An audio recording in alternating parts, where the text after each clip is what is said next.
നേതാക്കൾ തമ്മിലുള്ള പരസ്പര വിമർശനങ്ങൾ വീണ്ടും വർദ്ധിക്കുന്നു.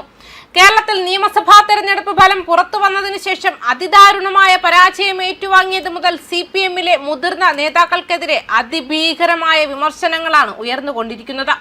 CPM അടൂർ ഏരിയ കമ്മിറ്റിയിൽ സംസ്ഥാന സെക്രട്ടറിക്ക് രൂക്ഷ വിമർശനം. ജയന്റെ സിനിമയിലെ ഒരു ഗാനമുണ്ട്, ചാം ചച്ച ചോം ചച്ച. ആ പാട്ട് എഴുതിയവനും സംഗീതം നൽകിയവനും പാടിയവനും കേട്ടവനും അതെന്താണെന്ന് അറിയില്ല. അതുപോലെയാണ് ഗോവിന്ദന്റെ പത്രസമ്മേളനം. മാത്രമല്ല, പിണറായി പ്രതിപക്ഷ നേതൃസ്ഥാനത്ത് നിന്ന് ഒഴിഞ്ഞു നിന്ന് മാതൃക കാട്ടണമെന്നും ആവശ്യം ഉയർന്നു. അടൂരിൽ ചില സമുദായ നേതാക്കൾ പണം വാങ്ങിയത് അന്വേഷിക്കണമെന്ന് ചില അംഗങ്ങൾ ആവശ്യപ്പെട്ടിട്ടുണ്ട്. എല്ലാ വോട്ടും LDF-നെന്ന് പറഞ്ഞാണ് പണം വാങ്ങിയത്. അടൂരിൽ CPI ഒന്നും ചെയ്തില്ല. ചിറ്റയം ഗോപകുമാറിനെതിരായ നെഗറ്റീവ് വോട്ടാണ് തോൽവിക്ക് കാരണം. പ്രിജി കണ്ണൻ എന്ന സൗമ്യമുഖത്തെ കൊണ്ടുവന്നത് മാത്രമാണ് CPI-യുടെ സംഭാവന എന്നും വിമർശനമുണ്ടായി. അതിനിടെ CPM കേന്ദ്ര കമ്മിറ്റി യോഗം ദില്ലിയിൽ തുടങ്ങി. 3 ദിവസത്തെ യോഗത്തിൽ കേരളത്തിലെ തെരഞ്ഞെടുപ്പ് പരാജയം ചർച്ച ചെയ്യും. വിശദമായ വിലയിരുത്തൽ നടത്താനുള്ള നിർദ്ദേശം നേരത്തെ PB സംസ്ഥാന ഘടകത്തിന് നൽകിയിരുന്നു. സംസ്ഥാന സെക്രട്ടേറിയറ്റും കമ്മിറ്റിയും തയ്യാറാക്കിയ പ്രാഥമിക വിലയിരുത്തൽ സംസ്ഥാന ഘടകം റിപ്പോർട്ട് ചെയ്യും. പിണറായി വിജയനെ പ്രതിപക്ഷ നേതാവാക്കാനുള്ള സംസ്ഥാന കമ്മിറ്റിയുടെ നിർദ്ദേശത്തെ ഓൺലൈനായി ചേർന്ന PB യോഗത്തിൽ നിരവധി അംഗങ്ങൾ എതിർത്തിരുന്നു.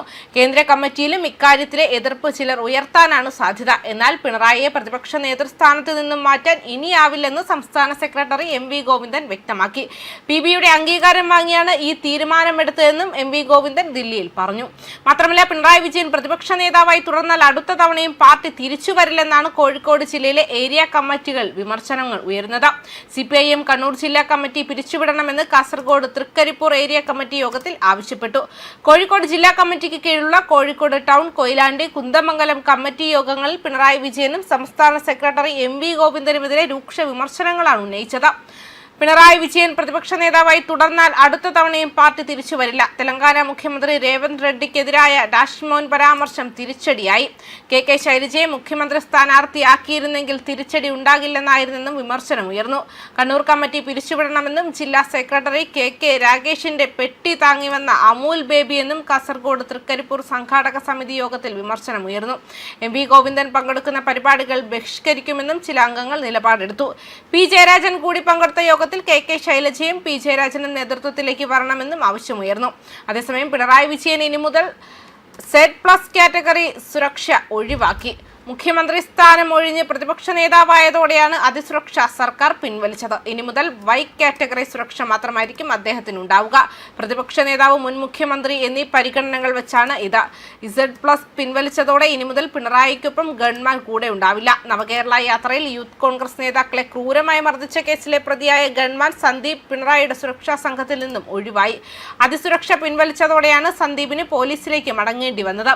എന്നാൽ കേസിലെ മറ്റൊരു പ്രതിയായ സുരക്ഷാ ഉദ്യോഗസ്ഥൻ അനിൽകുമാർ ഇപ്പോഴും പിണറായിക്കൊപ്പം തുടരുകയാണ്.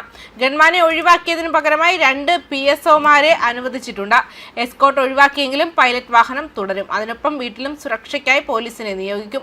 ആഭ്യന്തര സുരക്ഷാ വിലയിരുത്തൽ കമ്മിറ്റിയായിരിക്കും സുരക്ഷയ്ക്കായി കൂടുതൽ പോലീസിനെ നിയോഗിക്കണോ എന്ന കാര്യത്തിൽ തീരുമാനമെടുക്കുക. അതേസമയം നവകേരള സദസ്സിനിടെയുള്ള മർദ്ദനത്തിൽ 4 ഗൺമാന്മാർക്കെതിരെ നടപടിക്ക് നീക്കുമെന്ന് റിപ്പോർട്ട്. മർദ്ദനം ചട്ടവിരുദ്ധമാണെന്നാണ് പ്രത്യേക അന്വേഷണ സംഘത്തിന്റെ കണ്ടെത്തൽ. SP ഷൗക്കത്ത് അലി DGP-ക്ക് റിപ്പോർട്ട് ഉടൻ കൈമാറും. പോലീസിന്റെ നടപടി ദൃശ്യങ്ങളിൽ വ്യക്തമാണെന്നും SIT പറയുന്നുണ്ട്. MLA AD തോമസിനെയും youth Congress general secretary Ajay Jewel കുര്യാക്കോസിനെയുമാണ് ഗൺമാന്മാർ തല്ലിച്ചതച്ചത്. ജില്ലാ ക്രൈംബ്രാഞ്ച് DYSP ഓഫീസിൽ നിന്നും കേസ് ഫയലുകൾ ക്രൈംബ്രാഞ്ചിലേക്ക് വിളിച്ചുവരുത്തി SP ഷൗക്കത്ത് അലിയും സംഘവും അന്വേഷണ നടപടികളും മൊഴികളും വിലയിരുത്തിയിരുന്നു. ന്യൂസ് ഡെസ്ക് കർമ്മ ന്യൂസ്.